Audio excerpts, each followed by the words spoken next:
lot of guys who played a lot of college football. What was that kind of a philosophy going into this? We just went with the players that we really liked and appreciated. You know, one thing I used on some of the earlier players, consensus. This is, you know, it was a big draft where, you know, if every avenue of our organization can get behind someone, we felt really good about these guys. Really good football players. Starting with Malik today, just love the way he plays the game, plays our style. You know, we talk a lot about, you know, running to the football and getting there with bad intentions, and Malik kind of embodies that. You know, one of my favorite interviews at the Combine, really handles himself well, but on the field, plays the right way. You know, right on down the line, Gendo, Cowing, onto Kingston and Bethune at the end, players that we really had a great feel for and liked them, and we made them Niners. Malik played one of these hybrid positions. I mean, you guys seem to draft a lot of those guys. I mean, does that kind of denote somebody who's sharp enough to, you know several positions and react? Yeah, he called that position the Panther position at Wake, and I mean, one thing with him, it was clear right away. All his testing indicated it, but when you talked with the young man, he understands football at a high level. He's built like an Adonis, and he just plays football the right way in my mind and in our mind, and really cool to make him part of our team. Team captain at Wake Forest, and we liked everything he brought to the table. Brandon Staley's obviously had players that he's valued, like Derwin James, that have sort of a flexible role like that. How much was he a voice in terms of him specifically? All our coaches are voices, so they talk about everybody. But it's more, I mean, not the way I'm insinuating. I mean, he liked him a lot. From him, Daniel Bullock, our DB coach, and Nick. When he talks about consensus and everybody, like, there wasn't a guy who didn't like him. John, now that you're through it, what was it like without Adam for the first time? Did you find it different? Did someone take that role? Were there times you're thinking, okay, Adam, oh, wait a minute, I have to think a different way that he's not here? You know, to be honest, Tim, we're extremely appreciative for Adam and everything he did, you know, to help us along the way. He's with us from the start.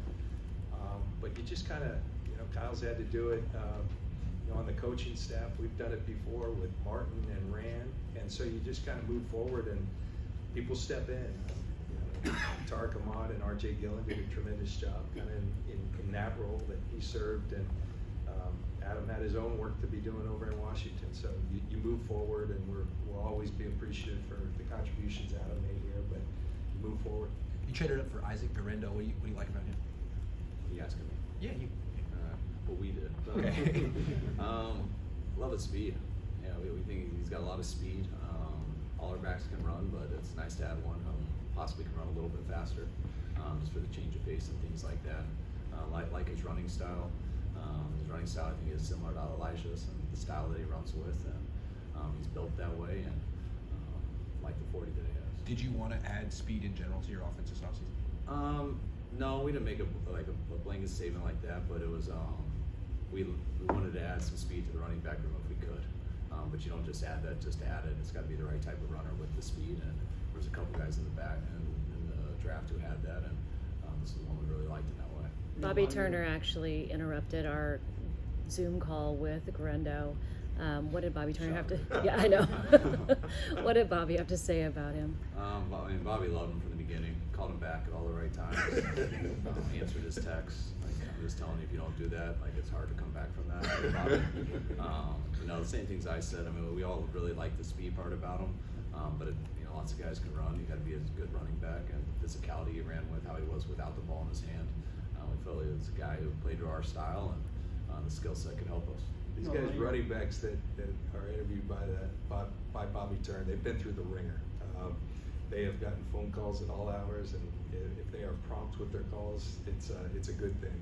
And Bobby doesn't let it tarnish his view of the kids, maybe.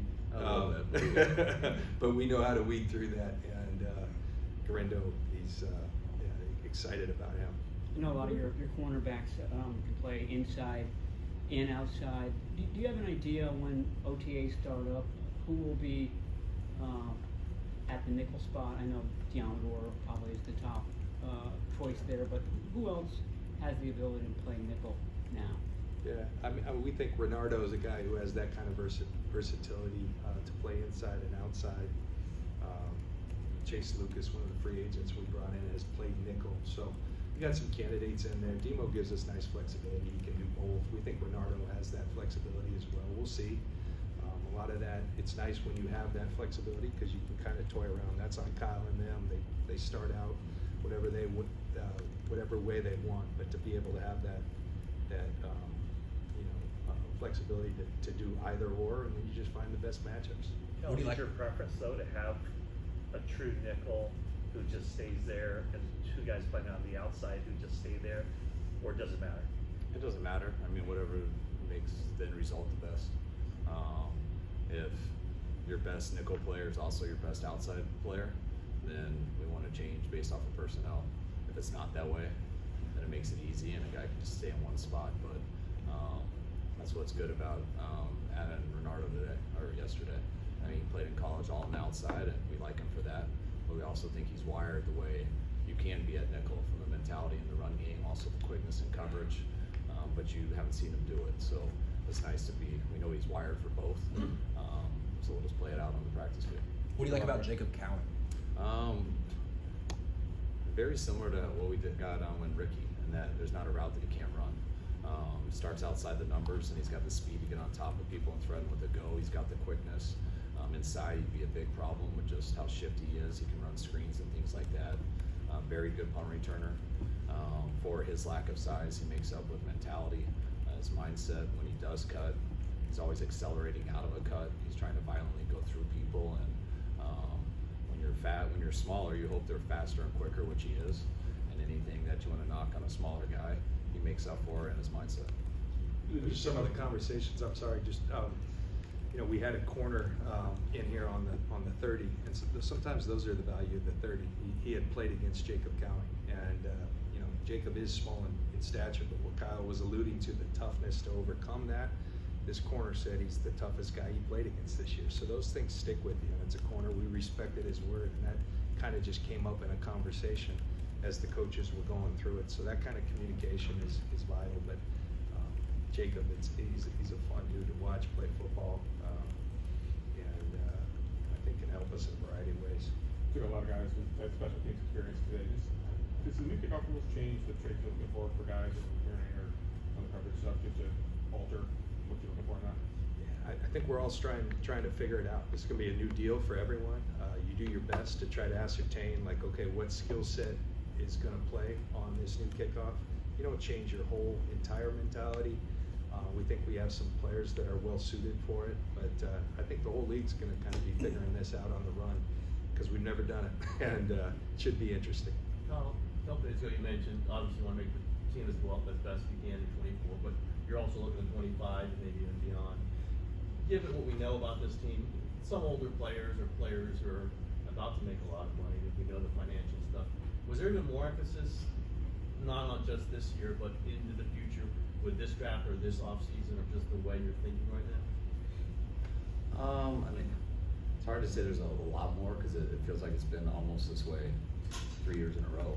I think it gets a little more each year because it gets harder each year. And the hardest thing is when you go through the draft, and especially when you feel you're a contender and things like that, you want to do everything to just look at your board and how you fill those holes and everything, but that's not really how the draft works. It's how it comes to you, and you got to look at it at different levels and through different layers, and you got to think in right now, and you got to think ahead. But being close like we were last year, feeling we're gonna have a chance to at least have an opportunity to try to do something like that again. You want to think always what helps us now, but then you get to that spot, and there always isn't that answer right then. And so you go with what kind of helps us now or what helps us more in the future. And so you're just constantly weighing that, whether it's the draft, whether that's free agency, and everything. You guys are following up on, you're evaluating prospects in that way.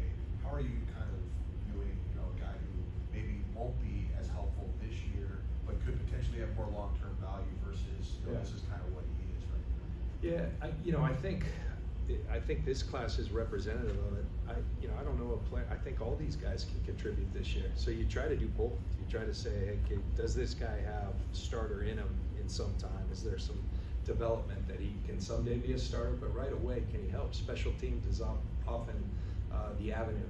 I think back to my career, I didn't start till year 3, but I think I was a good member of the team because I contributed in special teams for the first couple of years and played some defense. So that's really integral, and so it's that thought process, and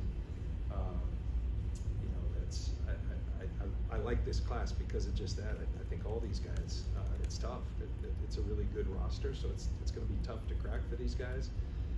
We do believe that they have the skill sets, the mentalities, the makeup that they can come in and find a way. If it's on them now, but they can come in and compete right away, and then we do believe that with the development, which is part of what we do as well, kind of consistently developing guys so that we get the most out of them into the future as well.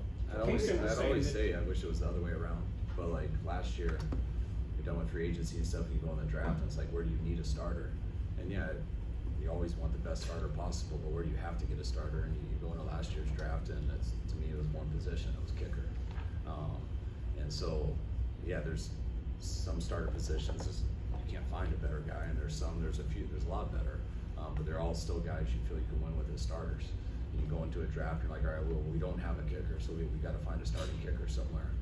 What else do we want to do? Well, we'd like to get better in this area, and that area, but where is that guy when that draft comes? And if that's not available, then you get a guy to beat someone else out. You get a guy because, hey, this guy might be up on a contract next year, and this guy could be a backup in case of injury, and we can plan for the future, or is this just the best player available? And that's why there's so many different layers to all of this. And wish the draft came first. Just sit there and take the best player that came, and then you could go into free agency and try to figure out, like, all right, where can we go fill these holes? But it goes the other way, and that's why it's a bigger window than just right now. How do you guys feel just about the roster overall? I mean, you haven't had to make any drastic moves the last 2 months, whether bringing in a huge free agent, taking a bigger first-round draft pick, or whatever like that. Where's this roster right now? I feel like we're always making, really important decisions, and that's part of this job. It's not easy. I mean, when a guy like Eric Armstead moves on, that's a big move for our organization. When you trade for Malik Collins, that's a big move for every one of these draft picks. We take really seriously. Sometimes they go right down to the wire, and there's great talk, debate, passion for candidates, and that's what makes this whole thing fun. And I do know that when you have a spirit of everyone doing it together, I think everyone's on the same page, and so we're all in. And it's the way Kyle and I try to work. Sometimes I'm passionate about a player, and most of the time Kyle and I see it the same way. Sometimes, all right, what do you see in him? And I try to sell it to. Oftentimes Kyle will like a player, and I'm not quite there, but here's what I like. And the good thing is we always get there, and I think the rest of the organization follows suit. And so you challenge each other on people you're passionate about, and in the end, all these situations and scenarios are big for your organization. Every decision's a big one, and I like where our team's at. I'm sorry, Carl, you had the Armstead thing, which John mentioned.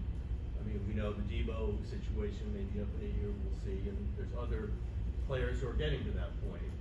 Do you have these conversations with your players? Do you think there is some kind of added pressure about this year?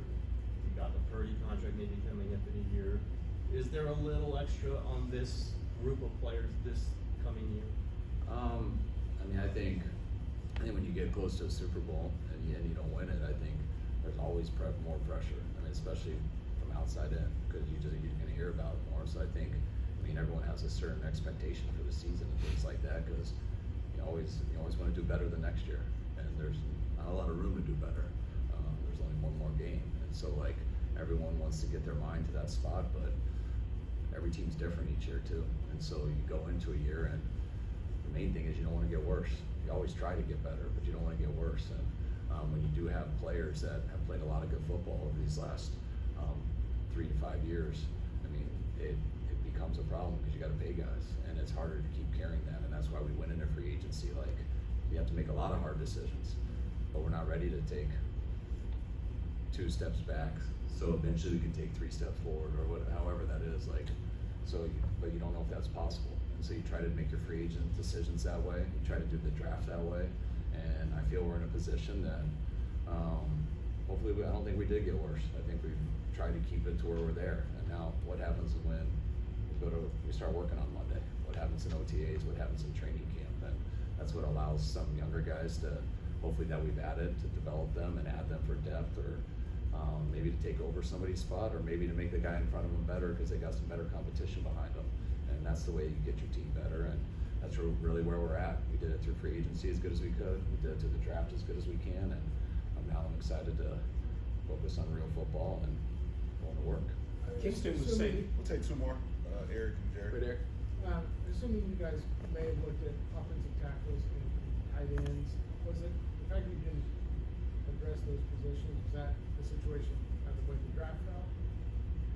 Yeah, we looked at numerous guys throughout the process. I think when you're drafting 31st, it's oftentimes hard to find a tackle that you really love, and we like our tackles as they stand right now. We like our depth with Jalen Moore being a really talented guy who can play the swing role. Drafted Kingston, who has some flex at tackle, and we'll continue to always try to improve ourselves, improve the depth of our team. But we're excited about our O-line group. I know a lot of people talk about that, but we feel pretty good about our group. Yeah, we're glad to add 2 alignment in the draft. Would love to add a tight end. Just don't work out that way. Is Latu, you're looking at your, I guess, first backup option? No, looking at all the tight ends. Kingston was saying that he Yeah, thought not out of it yet. So we like guys to practice first. Not just that. Okay, yeah, I'll allow that. Kingston was saying his last year at USC kind of expanded the way he blocked. He was doing more outside zone and such. I was curious whether so many guys have transferred now for a year. Does that aid your scouting because you get to see him on one system and then another system? And That's such an interesting dynamic. When I first took this job, we used to stop our draft reports when the guys transferred. Like, what's wrong with them? Why did he transfer? Now it's the exception to the rule, and they've been. I think we were 7 of 8 this year. Guys have transferred. That's really interesting. But with a guy like Kingston, played really good football, you get enticed to transfer. So I don't blame those guys. SC probably paid them some good money to come down there. And that used to be illegal, so it sounds boring. Now it's all good. SC used to be really good at it.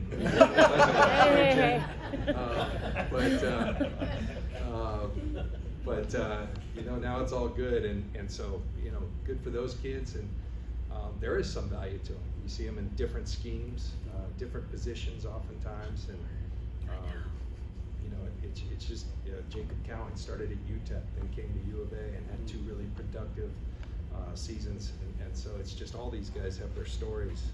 As long as they understand they can't transfer here. Yeah. First practice doesn't go right. You guys are making dreams come true for guys. Were there any fun calls? I mean, I'm sure they're all fun, but were there any surprises today? I know sometimes you have good stories about the calls you make. It wasn't a great story because they're emotional, and you hear how you take guys, especially here in the 6th, 7th round, and you guys been waiting for these to end. And think of how long it is if you're waiting to see what's the rest of your life's gonna be like. So you can just imagine how intense that is, and the anxiety, and they barely can talk when you first talk to them, and then if they haven't broke by John, they eventually break halfway through me, or then they do it to Jed. So that doesn't get old. You're real happy for people when you relieve them of that. It's something they've worked their whole life, but you also try to remind guys, congratulations. Like, I know this you go your whole life, but now it starts. So good work. Each of them. These calls are so cool. It really is. And Kingston, I'm thinking he's from Redding, California. I know Redding's up north somewhere. Anderson, Redding. But I said, how about that? We're going to make a kid from Redding a 49er, and you could hear him start to melt, and I think it was Bethune who really cracked up. I could hear it starting to happen. I had him to Kyle, and Kyle said after, and he just lost it. It's a lot of waiting. It's brutal, and but it's really cool to share this experience with them, to hear them, their families all around them, and a great day for these guys, and really Thank you. Thanks, John, can you confirm Tanner Mordecai has agreed to that? Yeah, I don't want to confirm it, but I think we were in a good direction on that.